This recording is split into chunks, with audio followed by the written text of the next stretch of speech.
Tetapi perjuangan belum selesai. Saya bilang sama anak-anak muda itu, kalian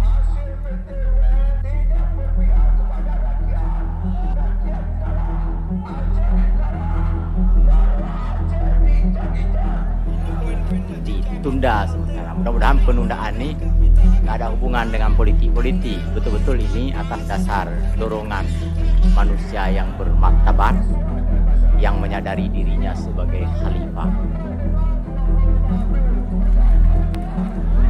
Terima kasih adik mahasiswa.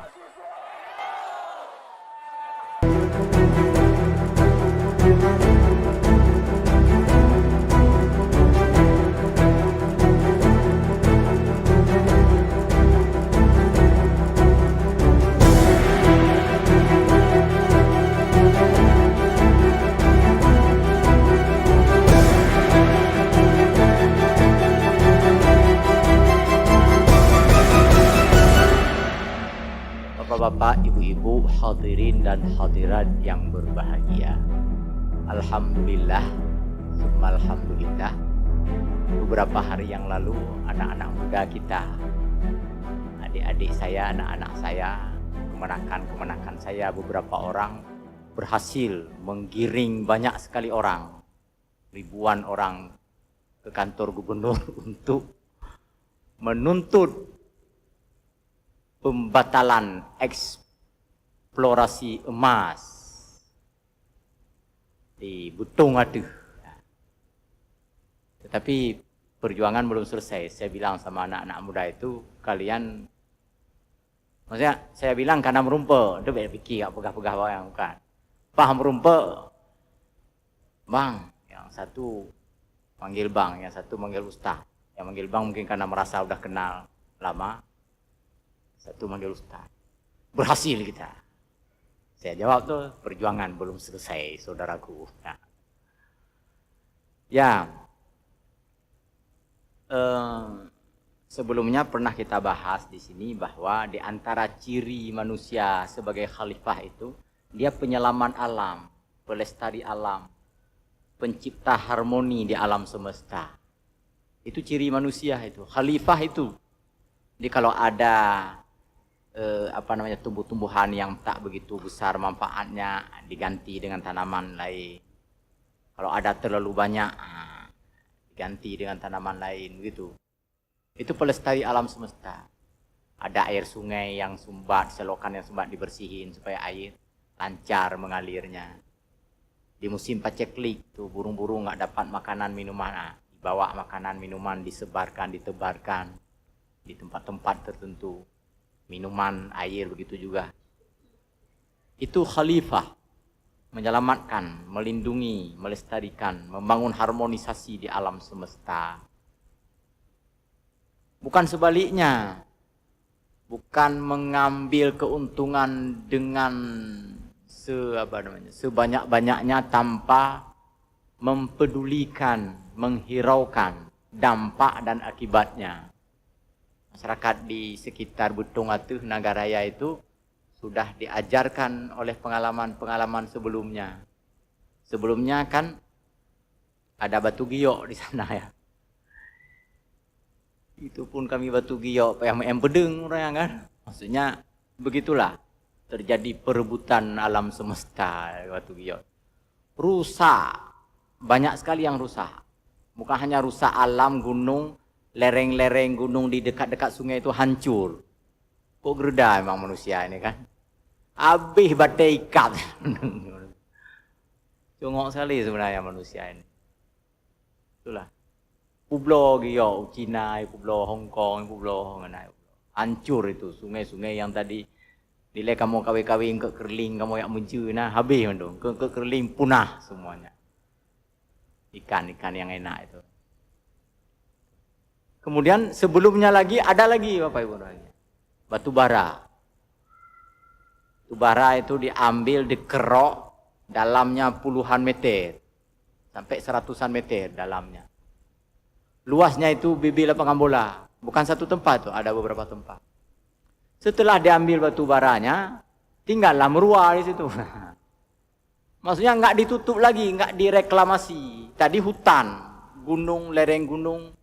Dibawa bulldozer, dibawa beko, dibawa macam demi bakenan, dukun-dukun binai bakenan. Dek kemunyan segala macam. Dikorek itu, diambil batu baranya. Itu pun batu baranya dijual entah kemana-mana. Habis kaya orang-orang yang tinggal di situ mandang gesem, mandang kasih. Nah. Saya tahu karena saya memang di situ kampungnya. Sekarang apa yang tersisa? Yang tersisa sekarang adalah sarang merua.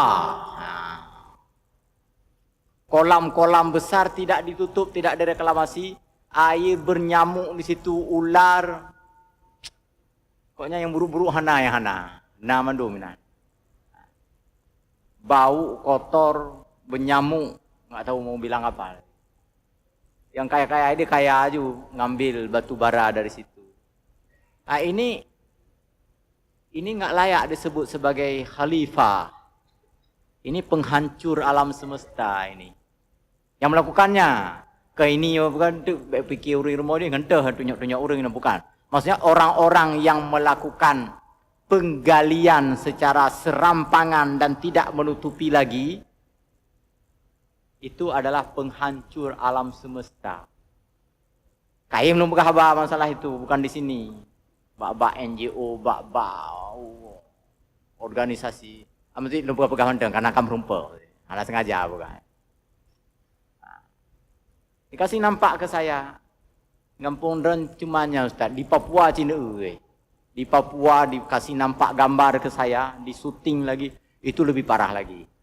Saya bilang ke Papuanya merua jasa kain nagan. Nah gitu.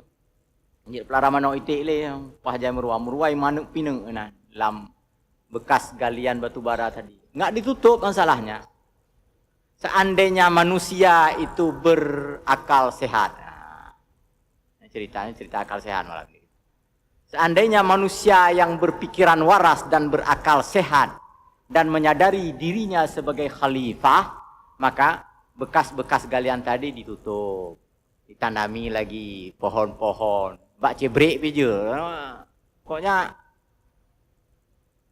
bagus lagi alamnya. Anak hidup merua kena. Nyata merua mentah boho Acehnya kena yang tepat dong kampung-kampung kan. Gitu. Nah, itu pelajaran bagi warga setempat.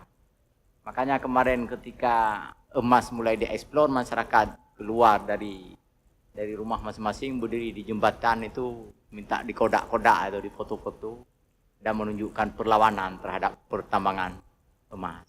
Banyak sekali emas di situ. Lalu apakah emas dibiarkan tertimbun di dalam tanah? Enggak juga. Kalau memang dilakukan secara baik, nggak apa-apa diambil. Tapi itulah tadi, digali habis itu tutup lagi. Gali tempat lain, tutup tempat ini kan bisa. Dan yang lebih bagus memang jangan dulu. Biar saja orang-orang nanti orang-orang Aceh, orang-orang Nagan udah punya beko, sapo. Nah, biar mereka gali gitu.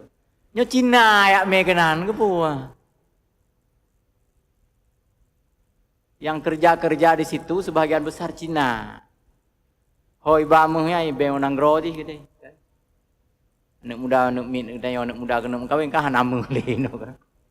Abi meu Cina.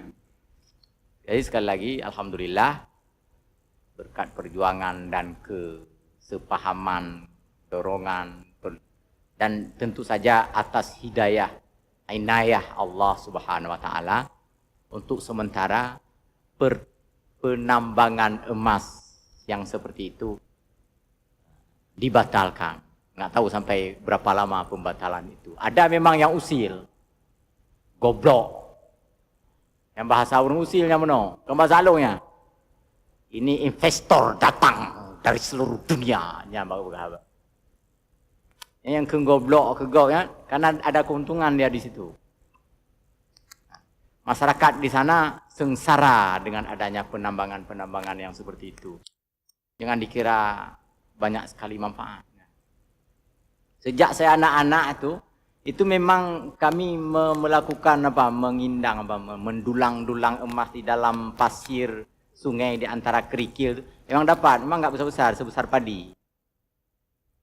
6,5 jam kita cari, kita tarik pasir kerikil, lalu diputar-putar.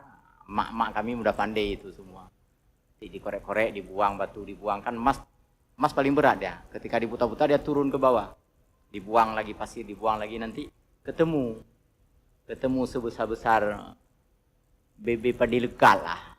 Padi lekat itu lebih besar sedikit daripada padi biasa. Nah, memang banyak emas memang daerah itu. Bapak Ibu berbahagia, alhamdulillah itu sudah berhasil ditunda sementara. Mudah-mudahan penundaan ini nggak ada hubungan dengan politik. Betul-betul ini atas dasar dorongan manusia yang bermartabat, yang menyadari dirinya sebagai khalifah. Terima kasih adik mahasiswa. Kemudian manusia khalifah yang bermartabat juga yang harus kita perjuangkan.